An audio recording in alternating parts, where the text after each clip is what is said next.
there should be some other mechanism before trusting. You need to verify it, something like this. So the BGP itself has this vulnerability of being misguided if the neighbor send false information, and this is easy to get to make the whole routing down, or a big outage can happen, and it actually happens. It happened before. YouTube case, Facebook, or recent case with Cloudflare, we all know that. And because of that, people are now very interested to think about what else can we do with the routing infrastructure. So here is a real case. One prefix is announced by 2 AS number. We call it prefix hijack. So my prefix could be announced by any other AS number, and both are in the routing table. And some people will be very closer to one AS, and other people could be closer to the other AS. So some people could get the real content, and other people may not. So you see, this route is available by 2 AS and could be problem for some of the users. And okay, so once we inform them, and then they fix it, so now it's only one AS number that is originating the prefix. Here is another case where one APNIC member got an allocation from APNIC, and at some point every year you have to renew your membership, otherwise your resources will be APNIC will get the ownership of the prefix, right? So that member did not renew its membership, and the prefixes went back to APNIC pool, but its transit provider is still allowing them their prefixes to route to global routing, to route globally. And when we found it, and we told the transit provider why you are announcing or allowing your customer who doesn't legally hold those resources, and this is very legal, that you can allow prefixes that originally owned by someone, but then how often can you check whether each of your members are updating their memberships or paying their fees in time or not? So this prefix is now with APNIC, but still announced globally. And when you inform them, so when we inform them, then the transit provider removed the prefix manually, and it's not there. And then later on, that company paid the membership and got the allocation back, right? So this is another case. It's interesting because it's not prefix hijack, it's an AS hijack. Think about this case. So MH Online is the ISP, or is the enterprise network, who had one connectivity with BDCom, but no connectivity with Circle network, no connectivity with that one. But if you see in the global table, you will see that this MH Online has 2 upstream. One is BDCom, another one is Circle network. But MH Online doesn't have any connectivity with Circle network. So one of the customer of Circle network announced MH Online's prefix using MH Online's AS number. That's why you see that it has 2 uplink provider. This is AS hijack. So once we found it and we called them, and they removed the announcement and they fixed it. This is a case where a /64 IPv6 prefix is available in global routing table. It's not possible because the most specific announcement could be a /48. So once we informed them, they removed it, right? Oh. Here, this is actually a Myanmar case. So someone is announcing a private address space to global routing table. This is very common. So I contacted them, somebody, I forgot the name, and then they actually were very helpful. They didn't realize that they are announcing a private address space. And once I informed them, and they immediately removed it. And you see they removed it in other picture. This is another interesting case where one ISP had an uplink provider. Previously, that ISP didn't have any BGP, so they requested the uplink provider or transit provider to announce their prefix on their behalf. And later on, they had the BGP. So now they're announcing it, and the provider before who were announcing it forgot to remove the announcement. Now 2AS originating the same prefix again, unintentionally. So you see both of them announcing the same prefix. So once we contacted them, they removed it.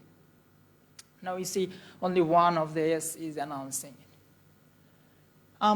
One ISP got a /22 allocation from APNIC, and they're only announcing 1/23. That means half of the total allocation.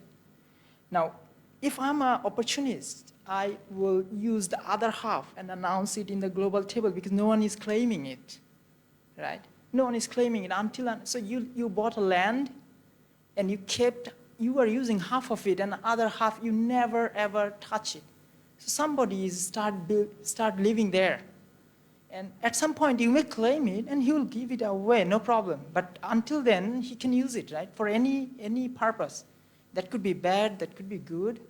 So the good thing is once you got a /22 or some allocation, it's better to announce it. And then you can do sub-aggregate, that's okay. Or you can de-aggregate, that's okay, right? So this company got a /22, but announcing a /23. So we contacted them and told them that the other half could be used by rogue guys, by malicious companies, or they can attempt on DDoS or something like this. And it happened, actually. We have connectivity with the NICs in Bangladesh.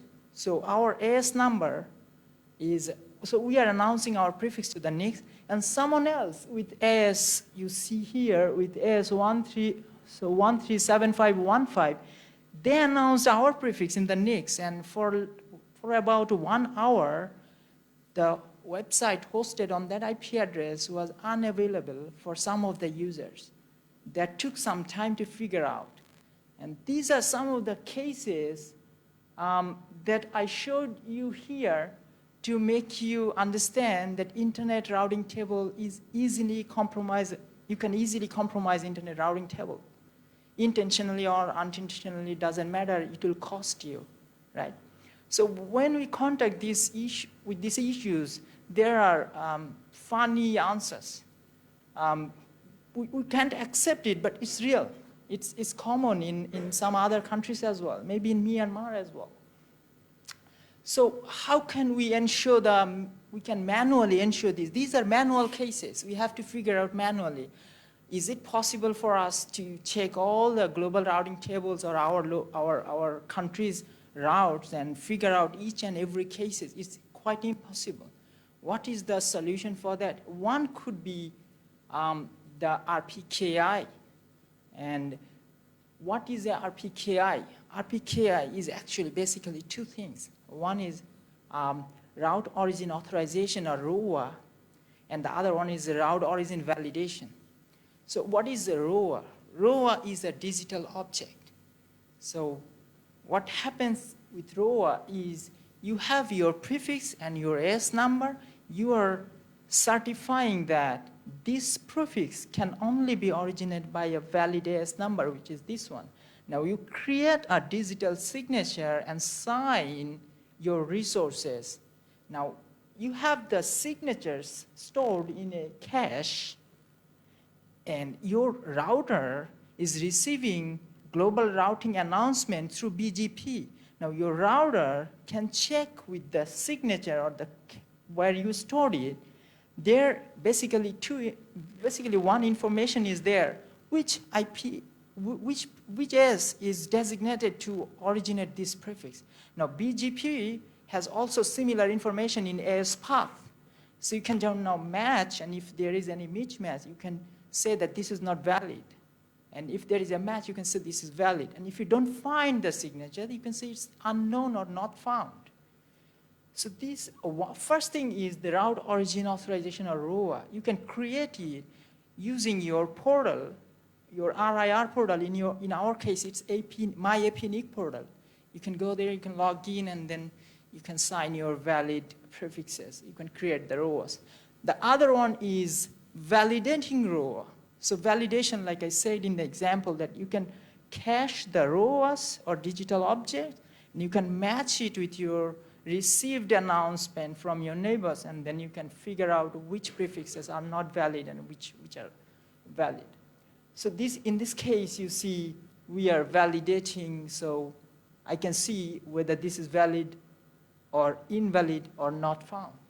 You can see that. And based on that, you can tell your router what should it behave with this. So it's actually like that. So you have your router here, so this is the repo, global repo, you are caching it, and your router, you are receiving from other peers, and then your router can match with the cache where all the ROAs are stored. So there are two purposes. So one is for you and other one is for others. For you, why you care to create ROA? Because you want to make sure that no one hijacks your prefix or AS number. No one create any issue in the global routing infrastructure taking the advantage of your prefix or your AS number. That's why you sign it. Why you sign a letter? To authenticate that this is issued by the proper authority, right? And the other one is the route origin validation. It's to save your infrastructure from the invalid routes or invalid prefixes, which can be used by for malicious activities. So based on that, based on those findings, so we started validation. This is the first validator installed in Bangladesh in the National Data Center. So there we receive all the global routes, and then we figure out which are invalid, and then we drop it. That means we don't serve any content for invalid prefixes. And that had a massive impact on the overall RPKI and understanding of this concept in Bangladesh. So what happened is we could figure out, in September, we first started thinking about it. So at that time, there were like 29% valid prefix only. And we had a lot of unknowns and invalids as well. So we thought if we start blocking or dropping the invalids, that's gonna be like 2% is like huge number of prefixes. So how about we encourage people to fix their ROAs and then give them a timeline to fix it. After that, we start dropping it. So we decided December 1st will be our deadline when we start validation. So we started our campaign. We posted in Bangladesh Network Operators Group mailing list, which is BDNOG, is very active mailing list there. I mean, not in the mailing list, but members are active. So we could reach out to those groups and social media. So we had this awareness. We also called each of the operators who had some issues. We sent emails to them so that they can fix those or figure out those. Most of the cases, they don't really know that some issues are there. So we did that, and we tried to reach very important organizations in the country who may get affected. Because this is National Data Center, all the government data or citizens' data are there. So our intention is not to block people accessing it. Our intention is to make them understand that this could be a reason for you not to be able to access the data center content. So you could reach out those people, and this is a picture before and after the awareness program. So you see a lot of invalids, and then it went valid because they fixed it. Another picture of the impact. This is a very good comparison of what happened over the past 3 months. Like Jen was saying about Nepal's example, Bangladesh is way better than that. You see, September even worse, right? October a little bit better, but how about December? 70% valid. Out of, you see 29% valid, now it's 70% valid. And This 29% unknown means that in January, after January, if we take the stat, it will be a little bit better than December even, right? So we are trying to fix those issues. Not all the time we have good stories. When you reach out to the people, some people deny to create ROA, simply denied.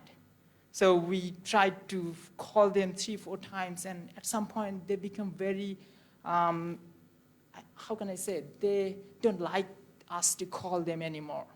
So because they don't want to create ROA.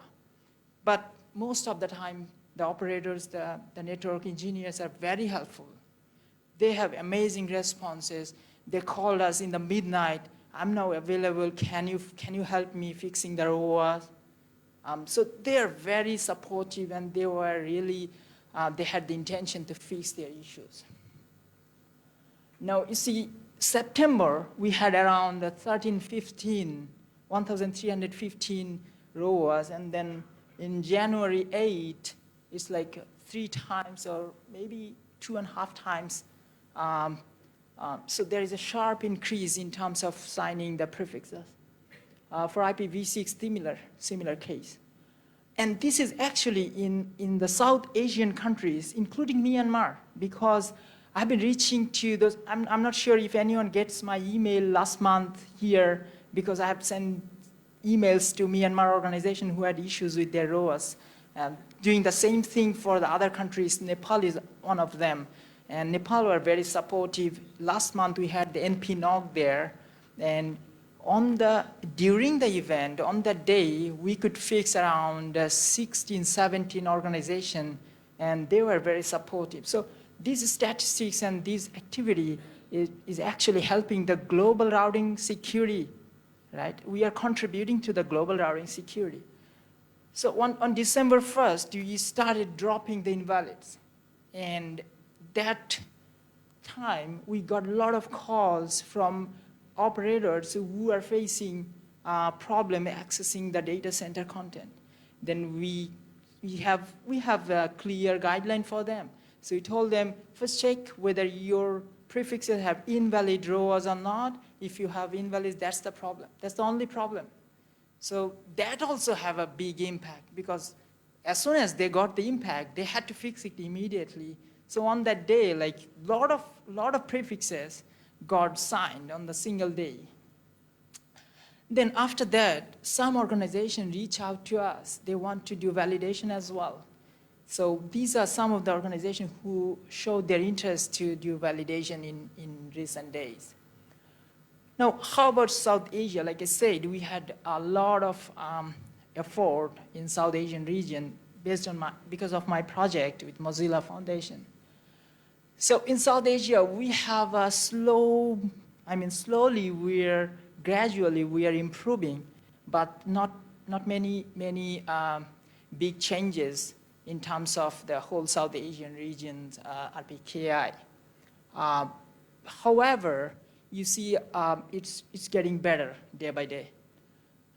In Myanmar, it's better. It's way better. I couldn't take the up-to-date numbers because I took it from Manners. Manners updated once in a month. So I could only take December 31st until December 31st. It's better. But how about this number, 16% invalid? That's something, right? So unknown, not found is not a problem, because no one is going to drop not found prefixes at this moment. Whoever doing validation very strictly actually dropping invalids. So this is something Myanmar network operators, the engineers here in this forum can contribute to the national security as well as to the global routing security. So you guys know who has issues, you know yourself. So check it and fix it. I probably sent so many emails to the network operators here. I got reply around 4 or 5 organizations. They were very active and they wanted their prefixes to be signed. I hope you will also do that. This 16% could be like 0%. If you really care about it, it could be 0%. Tomorrow maybe. But if you see like I've been saying, I've been telling that the South Asia and Myanmar had an impressive development. So you see the IPv4 prefixes in last 1 or 2 months, it got a huge impact. You see the sharp increase in terms of valid ROAS. Not only this, but also think about validation. I mean, you are signing ROAS, that's good. Now start validating. If one big company start validation, the picture will be, I mean, 3-fold, 4-fold better than this, right? When we are doing the ROA and ROV, I have found some, so these are my lessons learned, so this could be helpful for you as well. So when you create ROA using your MyEpinic portal, you can consider 2 ways, there are 2-3 ways of doing it. And Epinic is working to improve the portal to make it more friendly for the users. But when you create ROA, you can do that like something like if you have a prefix of /22, you can sign from /22 to /24, any combination you can just sign it, like 7 prefixes, /22, /23, /24, you can altogether get different prefix in terms of slash something prefix length. So you can just sign anything, or you can consider signing specific prefixes that you are originating to the global routing table, right? Why we are saying it? For example, I got a /22, and I am announcing only /22, nothing else. Why should I sign the /24 of that /22? If I sign it, then it could be a validated hijack. For example, my neighbor S, if it starts announcing using my AS number and that prefix, it's a valid announcement. RPKI had the signature, RPKI had the ROA with that /24, with that AS number. So it's better to sign specific prefixes based on your announcement, not just a random signing of whole prefix range. But if you think it is not easy for you because you have a lot of addresses, then what you can do is Epinic has a good notification box on the RPK ROA portal that says import from routing table. You can just hit there, and all your announcements visible in the global routing table will be automatically the table will be automatically populated there, and then you can take the help of the table and create ROAs for your prefixes. That's an easy way of doing it. The main point of this slide is not just randomly sign or whatever range you have, just think about the specific creation of ROA. So here it is. This is something we have done. This is /22, and we have exactly /22 announcement, no subnets. So we just signed the max length with /22, but we could have done that like /22 all the way to /24. But we may not have the /24 announcement in the routing table. So one more thing is when you are doing validation. So I'm talking about now validating from the BGP table. I'm checking with the cache and see whether this prefix is valid or not. If not valid, I'm not going to take it. But I can also take it, right? Because these options are there. So if you have the validation, if you accept the invalids, and then what happens is that invalid prefix also be considered in the best path selection by BGP. Now you can drop that. You can tell the router that I don't want this prefix to be in consideration while you are selecting the best path. So here, if you select that invalid can be in my best path selection, you'll see this is an invalid prefix, but still best path. But in the data center, what we do is we don't consider invalids as our best path selection criteria or something like this. So these are some of the good things you can think about. How about small ISPs about ROAs? I got this request from the program committee that this could be very helpful for the local community. So If you are a transit provider, it's easy for you. You have the portal, you can do this ROV and ROA, no problem. For a small ISP, first thing, whether you are receiving the full BGP table or not. If you receive the full BGP table, then you can only do ROV. Otherwise, if you are not receiving the full table, probably you are receiving partial route with default route or only default route. In that case, ROV actually is not going to help, because you can drop invalid, but then you have a default route. If you don't have a specific destination, you use default route to reach the destination, right? Now, if you drop an invalid and you still have a default route, that means if I don't have the destination towards the invalid route, I can still go there because I have a default route. So if receiving default route and doing ROV doesn't actually make sense.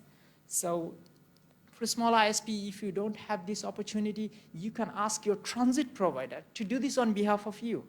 So the transit provider could drop the invalids for you, I mean, for their network, and it is automatically protected for their customer network as well. So these are some of the slides for your consideration. I'm not going to go through it. So, so that's my message to you, that together we have to, we are working hard to make the internet works. And now a small mistake can make the whole internet down for a certain region for a certain time. That's so easy. So now, since we are working so hard to make it better, why not adopting this RPKI ROA concept, because it could help us. Like, you remember the first couple of slides, the incidents that I was showing you, that could be easily that we can easily avoid if we adopt this this RPKI ROA.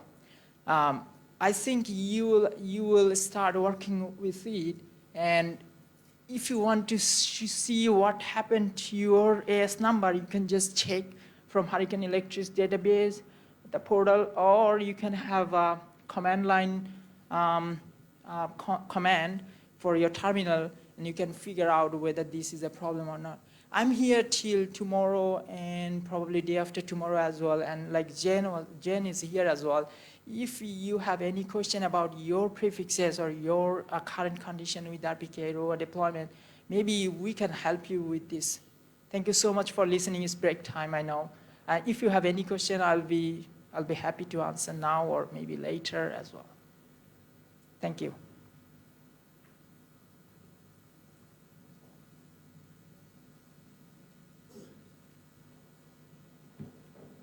Any question? Question, please.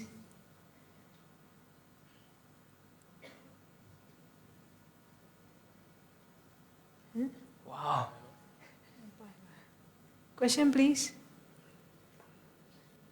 Maybe it's break time. Yes, break time. No. No question?